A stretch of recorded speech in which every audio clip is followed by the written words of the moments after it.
Why is it that the more you try, the less life spoils you with goodness and happiness? A quote from an Indian sage helps us understand the answer to this question. There are many things in life that are illogical and inexplicable.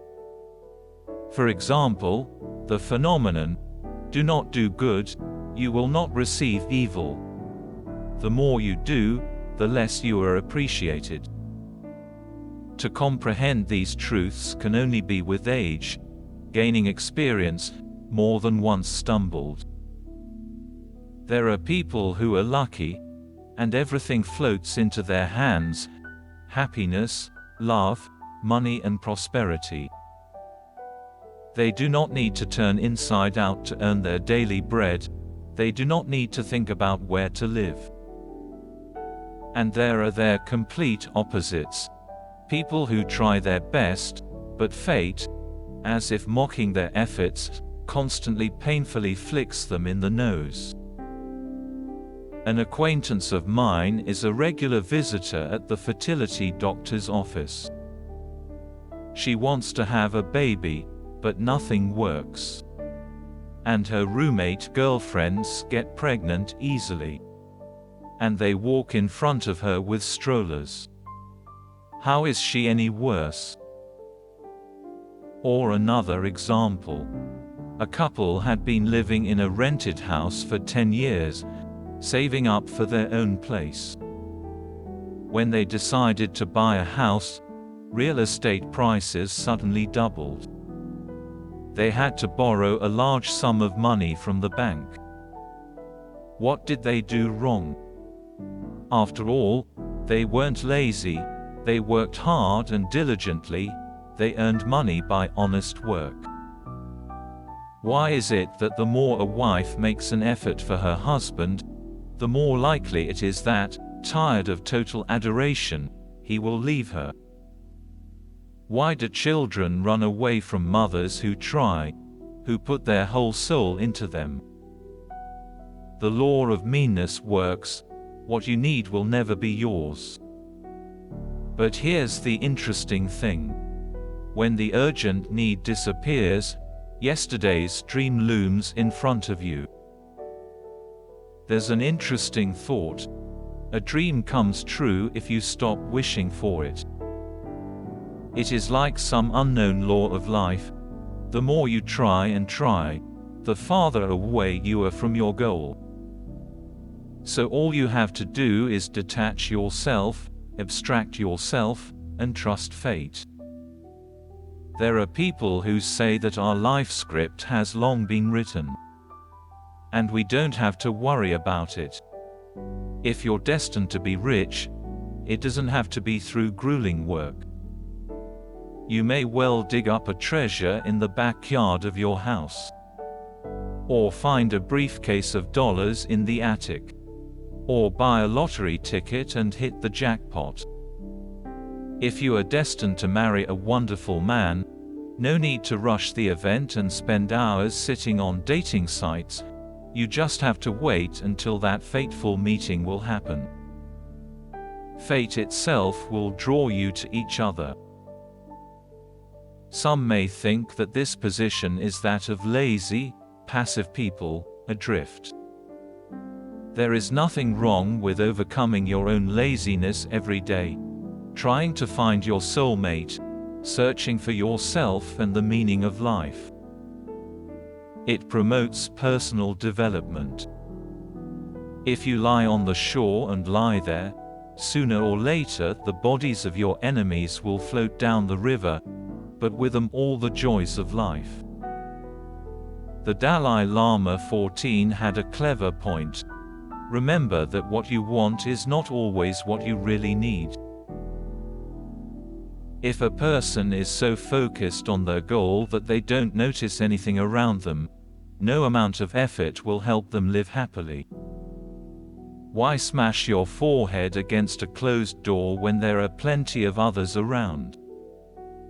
We are told many good things about diligence and perseverance, but let us not forget foresight and submission to one's destiny.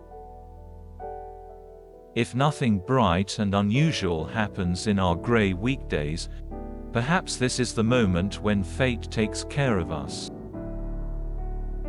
Would it be interesting for us to live if everything were exactly as we planned? If we could easily get everything we could dream of? One woman once worked very hard to get the job she wanted, but it didn't work out. Then a friend told her a genius thing: loosen your grip. If you do not want to get a neurosis, let the situation go. And everything will be as it should be. This woman listened to her friend, unclenched her fists and let her dreams come out. They hired someone else for the job. And 6 months later, this woman was also invited to join the team. Her dream did come true, but not at all in the way she had imagined. There is a saying, "What is meant for you, no one else will take." Perhaps you've noticed that once you stop wanting something, the opportunity immediately presents itself. It's worth dropping your hands and the solution comes when you don't need it anymore. Imagine a man in the middle of the woods. He knows that the sun will soon go down and he will be hungry if he doesn't find at least some lingonberries, and he will be left unprotected from wild animals if he doesn't find a place to sleep. He starts running through the woods to find something. He runs fast, in a hurry. Everything around is flashing. There are no suitable places to sleep, and lingonberries seem to be hiding from him. His strength is running out, the sun is setting, the tension is building up. He puts so much effort, rushes at full speed, but does not notice what is under his feet. The landscape merges into one. His mind is tense, he is focused on a specific goal, but he does not see anything around, rejecting other solutions. But as soon as he stops, relaxes, stops fixating on a particular solution to a problem, or even gets frustrated and stops frantically looking for anything at all, he will see many other options. It turns out that there are other berries in the bushes, blueberries and blackberries, which he had not noticed before, and overnight lodging can be found right overhead. On the broad branches of the tree you can hide from wild animals until morning. Often we try too hard, too strenuously, to achieve a particular goal or solve a problem and lose sight of the other opportunities that life provides us, and only when we let go of the problem and relax, does the solution suddenly come. Sometimes you need to rest a little and let go of your desires and problems to see something more. I love the words of the Indian guru Nisargadatta Maharaja about why one gets caught up in one's own plans and intentions. Don't fuss, all in good time. Freedom is freedom from worry. Once you realize that you can't influence the results, ignore your fears. Let them come and go. Don't feed them with interest and attention. In reality, things are done to you, not you do things.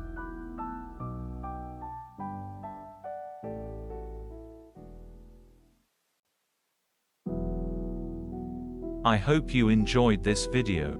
You can support it by liking it, subscribing to the channel, or commenting. Thank you for watching.